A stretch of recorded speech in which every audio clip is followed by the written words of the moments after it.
Um levantamento do Procon, aqui de São Paulo, mostra que o quilo do ovo de Páscoa custa mais do que o dobro do quilo do chocolate em barra.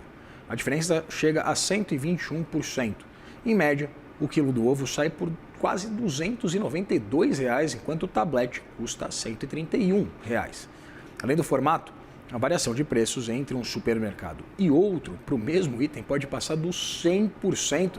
A gente conversa sobre essas variações de preço, então, com Elaine da Cruz, diretora de pesquisas do Procon aqui de São Paulo. Elaine, seja muito bem-vinda e boa tarde. Muito boa tarde, Vitor. Boa tarde a todos. Elaine, vou deixar para o Coelhinho da Páscoa comprar o ovo esse ano, porque realmente está muito caro. Eu queria entender exatamente se essa discrepância, obviamente ela segue dinâmicas de mercado, mas eu queria entender se há algum tipo de prática abusiva já constatado pelo Procon.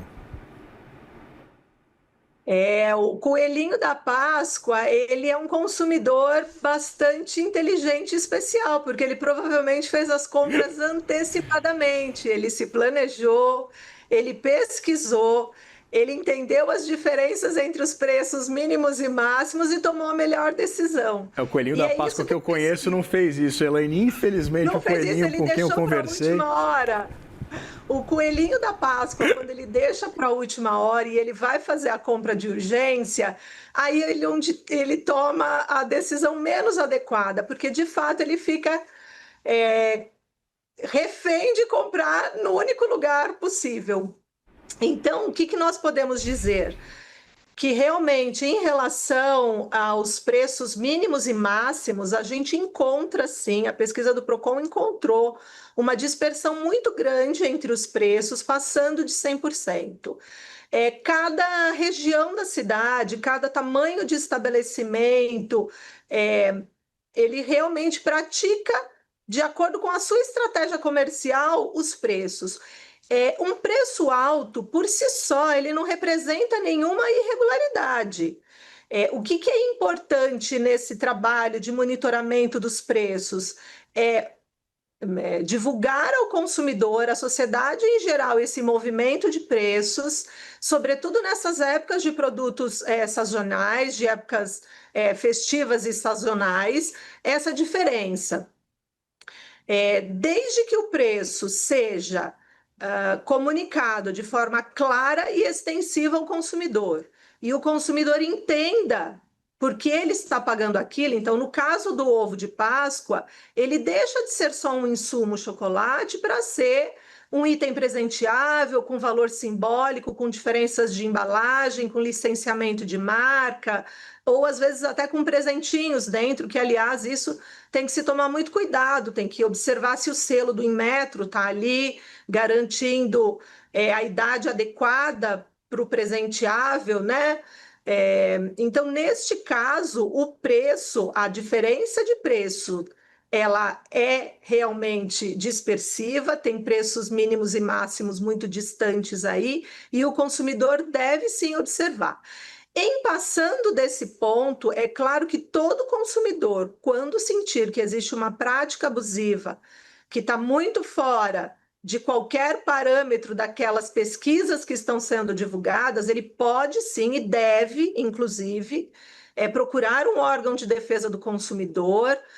Todos os PROCONs, todas as cidades têm PROCONs municipais, no caso aqui eu estou falando do PROCON do Estado de São Paulo, e fazer a sua reclamação, sim, fazer o seu registro, a sua denúncia, colocar as informações, que isso sim é investigado e é estudado à luz do CDC, do Código de Defesa do Consumidor, e pode sim sofrer sanções em casos de entendimento de práticas abusivas. Mas reforço, o Brasil não pratica nenhum tipo de tabelamento de preços. Então, o mercado ele é livre, de acordo com a sua estratégia comercial, de acordo com o seu tamanho de negócio, o comerciante, o varejista, o atacadista, ele pratica o seu posicionamento de preços. E como você disse no início da reportagem, no caso do ovo de Páscoa e dos chocolates, a gente vem realmente observando aí nos últimos anos a variação do preço dessa commodity. Então, está subindo aqui, está subindo no mundo inteiro, por conta de quebras de safra, diminuição de oferta em grandes países, né, onde mais se produzia, ali na África Ocidental. Então, fica aí a dica para o consumidor. O coelhinho da Páscoa está com problema no mundo inteiro, não é só na atuação dele, na operação dele aqui no Brasil. Elaine, mudando um pouquinho de assunto, a gente chamou a atenção aqui também para essa mudança, né, de preços, essa discrepância, variações de preços dependendo da região. Queria falar um pouquinho sobre os pescados, que no geral tiveram até mesmo um decréscimo no seu valor, mas o bacalhau, por sua vez, né, que é muito tradicional na Páscoa, teve uma variação de mais de 10% do preço em relação ao ano passado. Claro que existem também componentes, enfim, globais que explicam esse incremento, mas eu queria entender exatamente essa variação tão significativa se a gente olhar para diversas regiões da cidade. Que análise a gente consegue fazer? Olha, conversando com fornecedores e observando o mercado, de fato, a pesquisa do Procon, que está disponível para download gratuito no site, ela achou sim uma diferença em relação ao ano anterior de 28%. Então, comparando o mesmo produto, no mesmo pack de embalagem, nos mesmos estabelecimentos de acordo aí com o seu tamanho, a gente encontrou muito acima da inflação. E um item que tem inferido, além do dólar, de ser um produto importado, é a questão da energia elétrica. Então, por quê? Os pescados in natura, nós encontramos uma variação até negativa. De fato, o pescado in natura, em relação ao ano anterior, variou 1% negativamente na nossa pesquisa. Mas o bacalhau, nós estudamos, acompanhamos essa alta na embalagem do produto congelado, o lombo de bacalhau congelado. E nesse nós encontramos os 28% de variação positiva em relação ao ano anterior. E aí tem sim os custos de armazenamento, de embalagem, sobretudo o da energia elétrica, né? Nós vemos também, estamos observando aí que a energia vai bater muito a inflação desde o ano passado e as projeções para esse ano são iguais. E eu queria agora perguntar também sobre o vinho, né? A gente tem esse decréscimo também do valor, também muito pautado, claro, por esse movimento de câmbio, a safra, se a gente pensar tanto em vinhos sul-americanos quanto em vinhos europeus, né, que são os mais consumidos aqui no Brasil.